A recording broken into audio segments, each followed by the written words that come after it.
Bienvenue pour cette nouvelle vidéo où je vais détailler le fonctionnement du transistor IGBT. Au menu, les principes de fonctionnement avec de nombreuses animations, exposés de différentes technologies et détails de constitution, notamment des gros modules IGBT avec puces multiples. IGBT, eh bien, ça signifie Insulated Gate Bipolar Transistor, donc transistor bipolaire à grille isolée.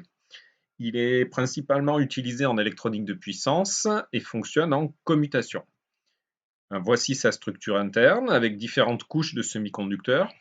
Au centre, les broches principales, émetteurs-collecteurs, entre lesquelles va circuler le courant principal, celui que je pourrais qualifier de puissance.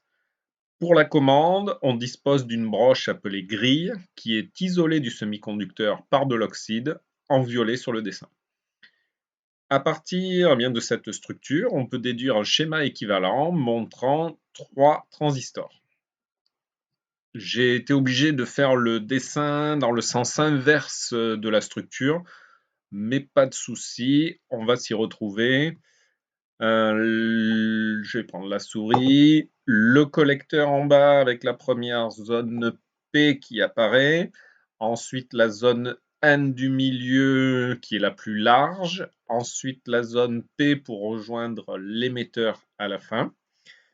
Cette zone est tellement large qu'elle peut faire apparaître une petite résistance ici parasite que l'on va chercher à réduire.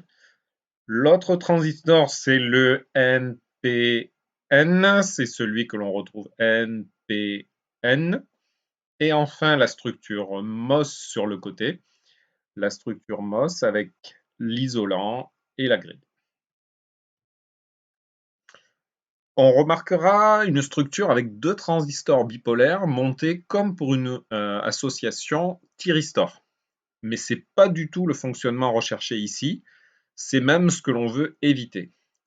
C'était le défaut des premiers IGBT dans les années 90, ils restaient passants même quand on ne voulait pas. Un effet d'auto-maintien entre les deux transistors qui a été estompé au fur et à mesure des progrès dans la répartition des concentrations de dopage et formes de construction. On peut donc faire une simplification du schéma avec seulement le bipolaire PNP à droite et un MOSFET à canal N à gauche. Le fonctionnement est assez simple vu de loin. Une polarisation sur la grille va rendre passant le MOSFET. Le courant qui circule dans son drain va extraire du courant dans la base du PNP, ce qui le rend passant, et un courant IC peut circuler. L'IGBT permet donc de profiter des avantages complémentaires des structures MOSFET et bipolaires. La grille isolée permet une commande simple sans consommation de puissance. Son inconvénient de forte chute de tension due au RDS on est gommé par l'étage bipolaire de droite avec un VCE-SAT réduit.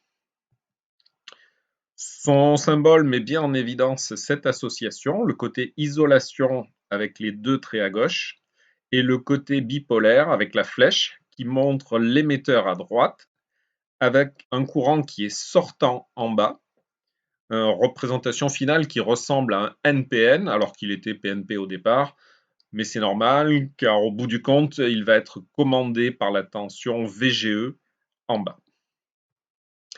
Au niveau du comportement dynamique, la mise en conduction met en œuvre des phénomènes semblables au MOSFET, plusieurs phases de fonctionnement, dont une longue au milieu pendant la décroissance de la tension VCE, où l'on voit le plateau Miller sur VGE. Voir explication dans ma vidéo sur le MOSFET. Pendant la phase de conduction, une petite chute de tension à l'état passant VCE on, puis le blocage, qui ressemble aussi à celui du MOSFET, mais qui fait apparaître un nouveau phénomène appelé tail ou traînée de courant. C'est un problème majeur pour les IGBT. Cette traînée va engendrer des pertes supplémentaires et réduire la rapidité du composant. Explication simple du problème. Pour bloquer l'IGBT, il faut annuler la tension de commande. Il y a extraction des charges de la grille, la coupure du MOSFET commence, mais pas encore celle du PNP, qui voit juste le début de la diminution de son courant de base. Les MOSFET étant très rapides, la coupure du circuit de base va intervenir avant que toutes les charges dans cette base n'en soient extraites. Le blocage du PNP ne sera obtenu que très longtemps après. En effet, seule la recombinaison des trous permet de retrouver le pouvoir bloquant du PNP. Si on résume, comme pour tous les composants, les fabricants doivent résoudre des compromis de construction pour optimiser des performances souvent antagonistes, notamment entre le comportement en conduction et le comportement en commutation. Difficile de trouver un composant qui soit rapide et en même temps qui ait une faible chute de tension. Les premiers IGBT vers 1985-90 étaient des NPT planars. C'est la structure que je vous ai montrée au début. Ensuite sont apparus les planars PT, intégrant une couche tampon N+ sur le bas. Et enfin, plus récemment, les technologies trench, c'est-à-dire où la grille est placée en tranchée par un process de gravure chimique. Complexe à réaliser, mais des performances améliorées. Et sur le marché, on trouve de nombreuses variantes avec des sigles souvent spécifiques à des marques. J'en ai mis quelques-unes ici, mais il y en a plein d'autres. Petit mot sur le fait que l'on dessine souvent une cellule élémentaire pour expliquer le fonctionnement, mais dans la réalité, un IGBT est constitué d'une multitude de cellules placées en parallèle. C'est la couche du dessous, le collecteur, qui forme le socle sur lequel toutes les cellules sont réalisées. Par exemple, à droite, on voit une organisation côte à côte en carré. Pour se rendre compte des dimensions, petite vue en coupe au microscope, on est en microns, réalisation sur des wafers généralement d'une épaisseur de 100 microns. À droite, on voit les grilles en tranchées et on voit la multitude de cellules côte à côte. Autre vue en gros plan à gauche avec la grille enterrée. Et à droite, j'ai dessiné l'organisation des couches pour montrer que l'on retrouve la structure que j'avais montrée au départ. Alors sans faire de grandes théories, en regardant juste le parcours des courants et notamment la composante MOSFET en violet, on comprend bien que la structure trench va offrir une trajectoire plus directe que la structure planar. Comme en voiture, quand il y a des virages, c'est moins bien forcément. Avec la grille en tranchée, le canal est vertical avec une circulation parallèle de toutes les charges électriques.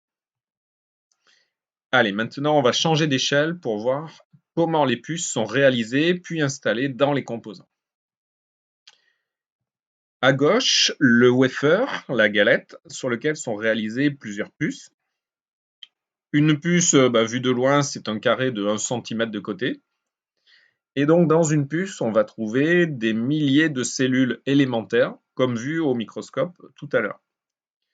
Sur le dessus des puces, des contacts métallisés pour relier ensemble à l'intérieur tous les milliers de petits émetteurs. Exemple ici ressorti sur 8 plots pour être raccordés vers l'extérieur. On voit également un plot au milieu qui regroupe toutes les grilles des cellules élémentaires. Le collecteur, il est au-dessous, on ne le voit pas ici. Suivant les fabricants, la métallisation du dessus est organisée de différentes façons. Exemple sur la figure à droite, une zone complète pour l'émetteur et un tout petit plot en haut à droite pour la grille. Le courant traverse toujours la puce dans toute la surface, perpendiculairement au dessin ici. Et donc tout naturellement, c'est la surface qui impose le calibre en courant. Comme sur l'autoroute, plus c'est large et plus ça circule. Exemple ici, on peut faire passer 150 ampères sur une puce 12 par 12 et seulement 57 ampères sur une de 7 par 7 mm de côté. L'autre dimension importante, c'est l'épaisseur qui va avoir une incidence sur le calibre en tension. Normal, puisque c'est dans cette direction que la zone de charge d'espace s'étale, notamment dans la zone N du milieu, donc ce qui garantit le pouvoir bloquant de la structure.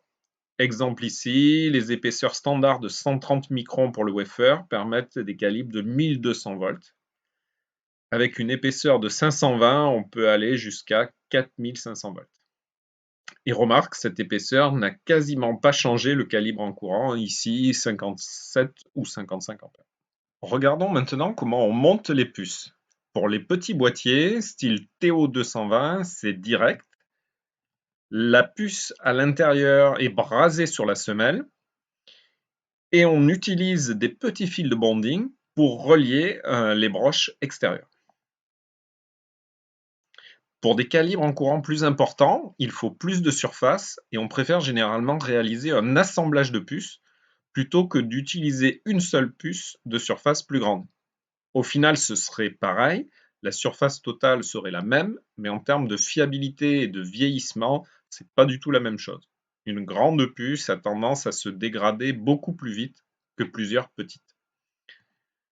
Alors les puces sont soudées au-dessous sur un substrat, sur lequel on retrouve des zones métallisées, comme pour les pistes d'un circuit imprimé. Sur le dessus, des fils de bonding permettent de faire les liaisons. Du coup, sur la structure de l'exemple ici, on voit à droite les liaisons réalisées. Les 4 puces IGBT sont en parallèle et les 2 puces diode sont en antiparallèle. En pointillé, les bondings et en trait-plein, les pistes. Et on retrouve une grille commune et un émetteur commun. Le collecteur, c'est au-dessous des puces avec la piste du bas que l'on voit en gris à gauche sur la photo. Au final, cet ensemble réalise donc un seul transistor avec une diode en antiparallèle. Autre assemblage avec un module de marque par exemple Semicron où on voit ici un bras de pont complet et les puces reliées à l'intérieur. Encore un autre, ici pour réaliser un onduleur triphasé complet. Ici, une seule puce par composant. Si on regarde en détail la constitution d'un module IGBT, on retrouve l'assemblage interne, noyé dans un gel silicone, et le tout enveloppé par le boîtier externe. Regardons maintenant à l'intérieur, une semelle sur laquelle est soudé le support des puces, c'est-à-dire le substrat. Le tableau montre les matériaux généralement utilisés. Toute la problématique est liée au fait que ce gros sandwich va se déformer avec la chaleur et il faut trouver des matériaux compatibles en termes de déformation, donc avec des CTE, coefficients thermiques d'expansion, pas trop éloignés. En même temps, l'assemblage doit avoir une conductivité thermique importante pour que la chaleur générée par les pertes dans les puces puisse être extraite. Et ça se fait par conduction vers le dessous, donc vers la semelle. Semelle sur laquelle est placé le moyen de dissipation thermique, air ou refroidissement liquide pour les fortes puissances. Le problème ici, c'est la concentration de chaleur de l'ordre de 100 watts pour un petit centimètre carré de puce. Si on revient sur le substrat, le problème est double. Il doit laisser passer la chaleur et en même temps être isolant électrique. Deux propriétés généralement opposées. Niveau réalisation, plusieurs techniques. Une très répandue est appelée DCB. Elle utilise un matériau céramique sur lequel une couche de cuivre a été implantée sur le dessus et le dessous. Cuivre qui sert sur le dessus, rappelez-vous, pour réaliser les pistes entre les puces. Exemple photo du bas. Un petit tableau avec les 3 propriétés importantes, le transfert de chaleur, la dilatation et l'isolation électrique. Le silicium et le diamant, j'ai mis juste à titre indicatif pour comparaison. On ne fabrique rien en diamant, bien sûr. Allez, petite photo avec une vue en gros plan du substrat, des puces et des bondings.